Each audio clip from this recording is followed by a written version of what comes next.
Baik, Assalamualaikum warahmatullahi wabarakatuh. Selamat sore semuanya. Selamat datang di podcast PAI. Di sini saya Muhammad Fahrudin sebagai host yang akan menemani podcast pada sore kali ini. Dan saya Farhan, co-host yang siap menemani kalian. Waalaikumsalam juga buat yang lagi dengerin ya. Nah, di sini kita akan membahas mengenai sesuatu yang sangat relevan sebagai bisnis profesional untuk kita ke depannya, yaitu dengan menerapkan bisnis ala Nabi Muhammad SAW. Oh, banyak orang yang mikir kalau bisnis Islam itu ribet atau kuno. Tapi justru kita mau buktiin sebaliknya hari ini. Prinsip bisnis itu timeless, cocok buat di era digital sekalipun. Oh, betul juga. Dengan kita membahas ini, kita akan mulai mencontoh kepada kisah Nabi Muhammad SAW sebagai saudagar yang sukses dengan menerapkan prinsip-prinsip Islam di dalamnya, sampai larangan-larangan seperti riba, masyir, dan goror itu diterapkan dengan di etika bisnisnya. Tunggu di pembahasan berikutnya. Nah, untuk memulai pembahasan berikutnya, kita baca basmalah bersama-sama. Bismillahirrahmanirrahim. Jadi banyak yang belum tahu kalau misalkan Nabi kita semua itu sebenarnya bukan cuma Rasul, tapi beliau juga adalah seorang pengusaha yang sukses. Bener banget, beliau berdagang mulai sejak 12 tahun dan menjadi pengusaha selama 25 tahun. Bayangkan, beliau berdagang ke luar negeri setidaknya 18 kali. Banyak kan 18 kali? Iya. Menjangkau Syariah, Yaman, Irak, Yordania, sampai Bahrain. Ternyata jauh juga ya. Keren juga perjalanan beliau. Yang menariknya itu, jauh sebelum dari Frederick W. Taylor dan juga Henry Fayol, di abad ke-19, beliau ternyata sudah menerapkan manajemen modern pada etika bisnisnya di keseharian bisnisnya beliau. Iya, dan faktanya juga nih, istri beliau Khadijah radhiyallahu anha adalah seorang pengusaha besar. Beliau mempercayakan bisnisnya kepada Muhammad muda karena melihat kejujuran dan kepiawaiannya. Itu juga kemudian menjadi awal pernikahan mereka. Nah, berarti jadi bisnis ini bukan sesuatu yang terpisah dari Islam ya. Jadi sangat erat ikatannya antara bisnis dengan etika bisnis yang diterapkan di agama Islam itu ya. Contohnya seperti saudara Nabi dari 10 saudara Nabi yang masuk Islam itu, contohnya adalah Abdurrahman bin Auf. Beliau adalah sahabat Nabi yang sangat kaya raya dengan cara berdagang. Tepat. Islam mendorong kita untuk kaya dan berdaya. Bahkan ada pepatah yang sering dikutip dari hadis, bahwasanya tangan di atas lebih baik daripada tangan di bawah. Artinya memberi itu lebih mulia daripada menerima. Dan untuk bisa memberi, kita perlu punya penghasilan yang cukup nih. Betul. Oke. Jadi dari kutipan tersebut itu bahasa Arabnya begini kan? Al-yadul ulya khairum minal yadi sufla. Tangan di atas lebih baik daripada tangan di bawah. Iya, begitu. Nah, sekarang kita mau masuk ke pembahasan intinya, yaitu tentang prinsip-prinsip yang diterapkan Nabi Muhammad SAW di dalam bisnisnya. Jadi kita mau mulai dari mana nih, Han? Oke, Fahmi. Kita mulai dari yang pertama kali ya, yaitu sidik yang artinya jujur. Dalam bisnis, kejujuran kan itu adalah fondasi utama. Betul, itu fondasi utama. Ya, nah, Nabi tidak pernah melebih-lebihkan kualitas bisnisnya atau dagangannya, menyembunyikan cacat atau yang lainnya. Justru dengan kejujuran itu, beliau dikenal luas dan baik kepada semua pihak. Iya, betul sih. Dengan menerapkan kejujuran di dalam bisnis itu akan membuat kepercayaan customer para klien-klien agar bisa membeli di perdagangan tersebut. Betul. Prinsip kedua yaitu amanah, yang berarti dapat dipercaya. Iya. Nabi selalu memenuhi janji kepada mitra bisnisnya, menjaga kepercayaan pelanggan. Jadi makanya beliau dijuluki sebagai Al-Amin, yang artinya itu terpercaya bahkan sebelum jadi nabi. Oh iya. Jadi Al-Amin itu bukan hanya sekedar gelar sih sebenarnya ya. Jadi Al-Amin itu termasuk karakteristik beliau, dengan dapat dipercayanya beliau, sehingga dalam berbisnisnya pun beliau menerapkan Al-Amin tersebut.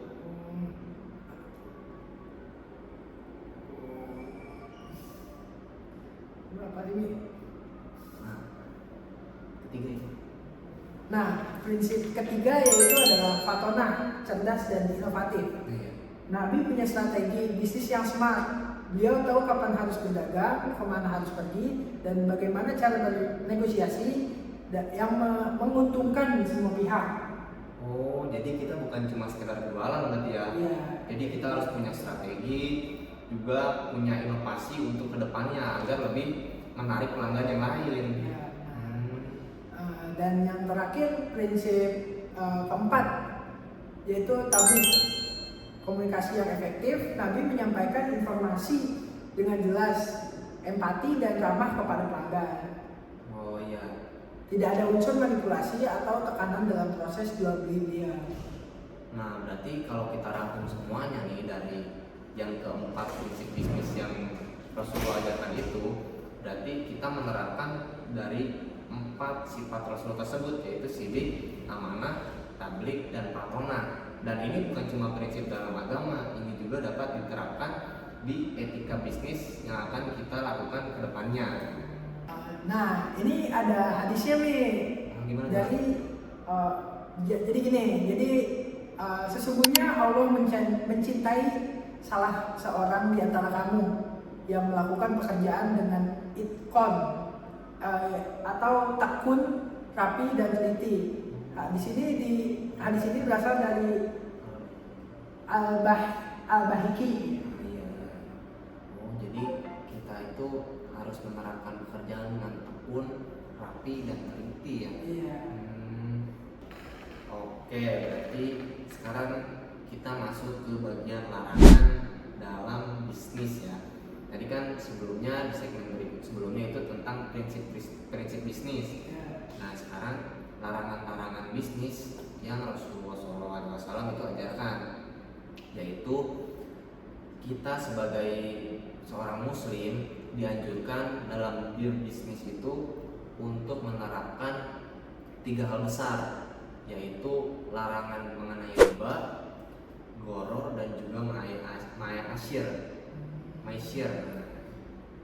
Pertama itu riba ya. Secara sederhana riba adalah tambahan ya atau bunga atas pinjaman uang tanpa adanya transaksi bisnis nyata. Di Al-Quran jelasin banget nih, melarang bahwa salah satu ayat itu menyebutkan sesuatu yang diparangi Allah dan Rasulnya. Coba apa itu nih? Gimana istilahnya? Dalam surat Quran surat Al-Baqarah ayat 275 yang berbunyi seperti ini. Wa ahallallahu al-bay'u wa harrama riba.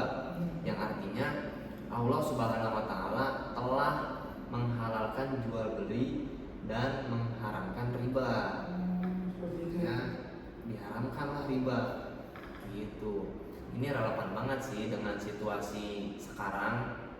Jadi banyak pinjaman-pinjaman online yang memang menambahkan suku bunga yang begitu besar. Bahkan kita sendiri nggak tahu itu suku bunganya sampai sebegitu besarnya. Jadi kita harus milih-milih ketika pinjaman online itu. Kurang lebih begitu. Nah, betul banget nih. Lanjut yang kedua, maisir atau judi. Dalam bisnis modern, ini bisa berbentuk investasi spekulatif yang tidak berdasar dengan trading kripto yang pure gambling gitu, atau skema get rich quick istilahnya, yang tidak ada nilai realnya. Iya, berarti yang kedua tadi itu. kita membahas mengenai masyir. Nah, sekarang kita yang ketiga yaitu pembahasan mengenai goror, yaitu penipuan dalam transaksi. Jadi di transaksi tersebut itu tidak ada kejelasan kan? Contohnya begini, kita menjual barang yang belum ada, kualitasnya pun tidak tahu, dan barangnya pun disembunyikan dari pembelinya gitu. Jadi kita kayak jualan produk fiktif gitu. Fiktif ya. Seperti itu ya. Terus goror ini bisa juga berupa iklan yang menyesatkan gitu. Iya. Kalau kita klaim produknya bisa menyembuhkan penyakit nih, padahal tidak ada buktinya gitu. Oh iya. Atau memberikan testimoni palsu, itu masuk ke kategori goror alias penipuan. Di antaranya kayak kemarin tuh yang rame kayak garam rupiah kayak gitu loh, parah ya. Aduh. Kayak gitu deh. Gitu deh. Jangan. Oh iya.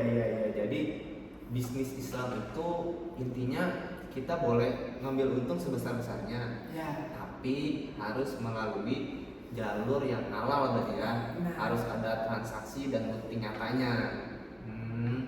Jual beli itu ternyata jelas antara bagi hasil dan jasanya itu dengan menerapkan tiga prinsip larangan yang tadi. Ya, benar. Nah kan jadi gini, sebagai relevansi di era modern ini, saya punya pertanyaan khusus nih. Apa tuh? Pertanyaannya nih, gimana kita sebagai mahasiswa teknik informatika dalam mengaplikasikan dari 3 prinsip bisnis yang diajarkan oleh Rasulullah dan 3 larangan bisnis yang diajarkan oleh Rasulullah? Waduh, good question. Jadi kita ini kan calon developer nih, calon startup founder lah istilahnya, calon tech entrepreneur. Jadi prinsip sidik bisa kita terapkan dengan tidak membuat aplikasi yang bisa menipu banyak orang. Iya. Jadi prinsip amanah berarti kita juga jaga data privasi user dengan serius nih. Prinsip fatonah mendorong kita terus berinovasi dan terus belajar teknologi yang baru. Dan yang terakhir tablik berarti komunikasi yang harus jujur dan transparan kepada semua stakeholder gitu. Mantap juga ya. Iya. Keren. Jadi soal riba, maisir dan goror itu di dalam dunia tech ini ternyata kita harus menghindari fintech yang ribawi. Ya, dengan tidak menerapkan riba di dalamnya dan juga hindari investasi spekulatif dan pastikan produk yang kita buat itu tidak menyesatkan pengguna seperti yang viral di sebelumnya. Videonet. Aduh, jangan. Banyak banget itu, aduh. Nah, juga ada juga contoh nyatanya di sekitar kita selain judi online nih. Ada operasi syariah, UMKM berkah, e-commerce syariah. Aduh, pusing dah itu bawa-bawa nama agama. Itu bukti bahwa bisnis Islam bukan ketinggalan zaman, tapi justru menjawab kebutuhan masyarakat modern yang mencari transaksi yang adil dan transparan. Iya, berarti ini cukup cukup friendly lah ya. User friendly. Jadi untuk masyarakat awam bisa digunakan. Nah, gini ya, dari awal kita mulai dari kita membahas prinsip-prinsip, terus membahas larangan-larangan, dan juga tadi pertanyaan relevansi di era modern. Nah, sekarang kita sudah sampai di penghujung acara nih, penghujung podcast kali ini. Iya. Jadi ada pertanyaan penutup nggak atau pesan-pesan di penutup sebelum podcast ini berakhir? Tentu ada. Jadi intinya bisnis ala Nabi itu bukan teori lawas yang usang ya. Ini adalah panduan komprehensif untuk bisnis yang berkelanjutan, profitable di dunia, berkah di akhirat, di dunia dan di akhirat. Sidik, amanah, fatonah, tablik diterapkan dalam karir ke depan kita. Oh iya. Dengan kita menerapkan keempat prinsip tersebut berarti ya, Iya, kita bisa menjadi programmer, menjadi founder tech yang baik untuk kedepannya nih. Iya. Keren. Keren. Jadi kita tutup untuk podcast sore kali ini dengan sebuah dalil yang sangat inspiring. Wah. Nah, jadi gini, hadisnya itu begini.